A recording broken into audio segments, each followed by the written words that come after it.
But for the first time, Canadian liquefied natural gas is heading overseas. Fuel from the LNG Canada export terminal in Kitimat, BC, is now sailing towards... Get to Canada and its threat to cut off energy exports to the U.S. in retaliation for the Trump tariffs. On June 30th, 2025, it shipped its first LNG cargo to Asia, breaking over 30 years of total reliance on pipelines through the U.S. Until then, Canada had been sending 8.8 billion cubic feet of gas daily to its southern neighbor, pulling in around $8 billion in 2024. But all of it was under Trump's harsh tariff policies, a risky game with serious long-term consequences for Canada's economy. This was a dramatic energy pivot. Trump was left empty-handed while China, Japan, and South Korea rushed to lock in cheap, clean LNG at record delivery speeds. Could this bold shift flip the trade war in Canada's favor? Tensions between the U.S. and Canada had already been rising, with no signs of cooling. Even after a 30-day tariff delay, Washington preemptively hit back. As of March 4th, 2025, Trump imposed a 25% tariff on most Canadian exports and 10% on energy, including natural gas.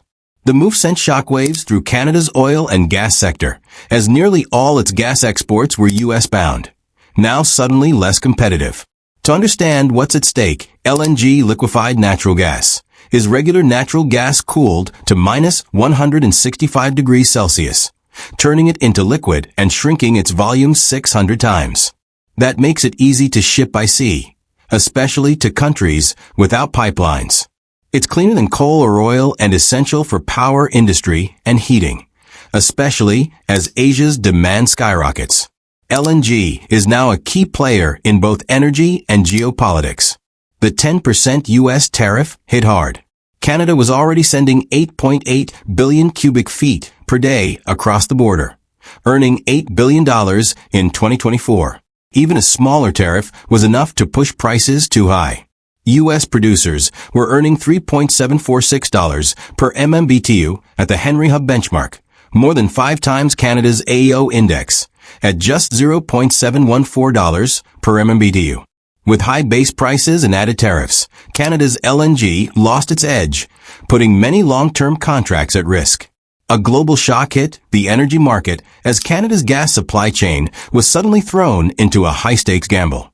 American buyers, long reliant on cheap and stable Canadian gas, were forced to reassess. They now had 2 choices: pay more for U.S. LNG or import from Europe and Asia, where shipping is pricier and slower. Meanwhile, Asian buyers, especially in China, Japan, and South Korea, took notice when Canada delivered its first LNG cargo to Asia on June 30th, 2025, establishing a new route that bypasses U.S. tariffs entirely. That's what makes the $40 billion LNG Canada project more critical than ever to Canada's push to diversify its markets and reduce tariff exposure. Beyond losing its pricing edge, Canada is also burdened with high operational and infrastructure costs in northern British Columbia, far higher than U.S. projects on the Gulf Coast. Stricter environmental laws and rising interest rates have further inflated the project's capital needs. Project partners Shell, Petronas, PetroChina, Mitsubishi, and Kogas have signaled they'll consider doubling capacity only if long-term purchase agreements are secured from Asia and Europe. Trump's tariff shock didn't just disrupt Canada's access to the U.S. market.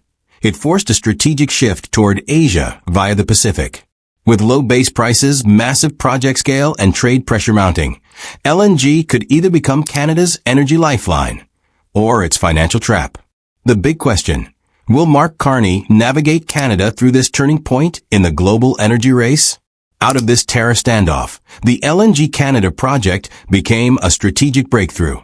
Located in Kitimat, British Columbia, the $40 billion venture aims to convert Montney shale gas into LNG for fast Pacific export. After years of tough construction through mountainous terrain and escalating costs, the 670-kilometer coastal GasLink pipeline was completed, connecting Dawson Creek to the coast and creating a direct route to the liquefaction plant. Thanks to this Pacific access, LNG Canada cuts shipping time to Asia in half, from around 20 days by the Panama Canal to just 10, while avoiding choke points and geopolitical risks. beyond logistics, the project shines in environmental, social, and governance (ESG) metrics. Over 5.88 billion Canadian dollars in contracts were awarded to local businesses and the Haisla Nation, creating over 50,000 jobs during the 7-year construction phase.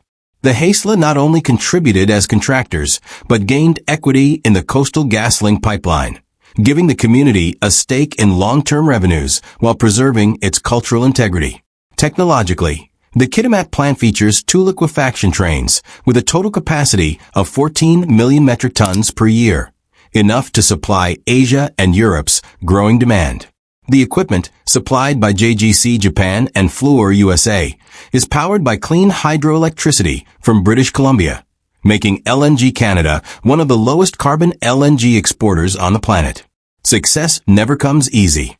Building and operating in northern British Columbia's icy conditions costs far more than similar projects on the U.S. Gulf Coast.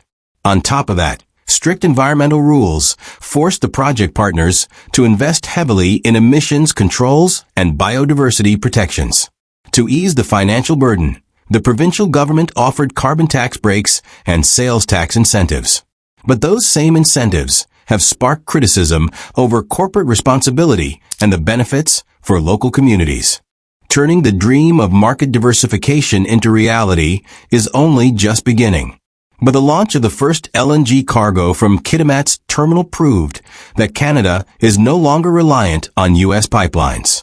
Instead, it has opened a new gateway to China, Japan, and South Korea, nations hungry for clean, affordable energy delivered fast. This isn't about retaliation over tariffs. It's a defining shift that puts Canada firmly on the global energy map.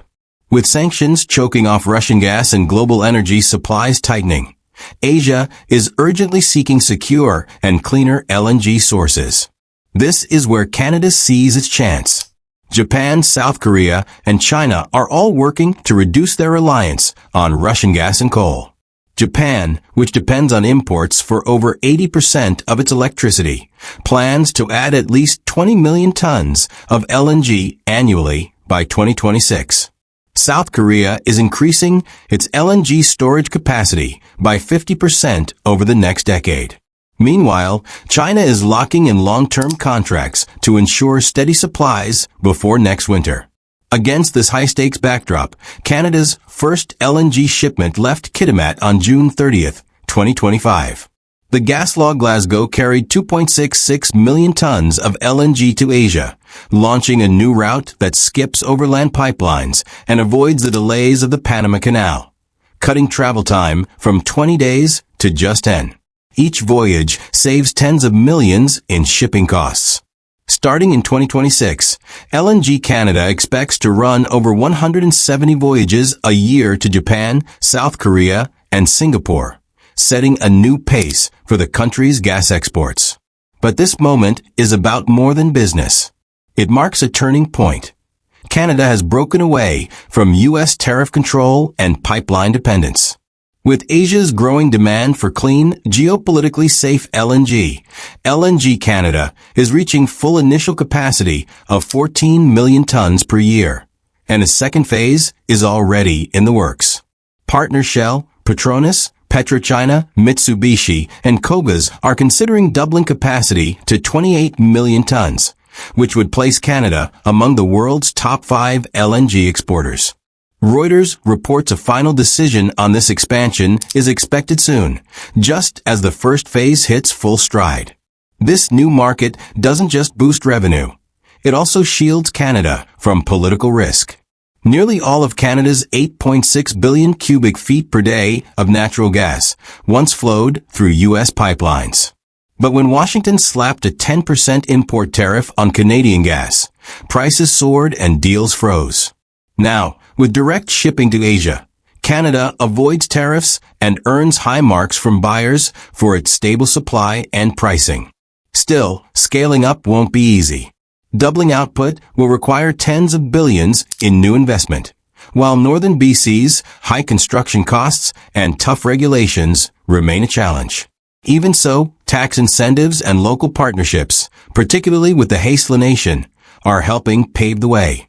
As more LNG Canada ships reach Yokohama, Busan, and Singapore, the big question is, can Canada keep up this momentum?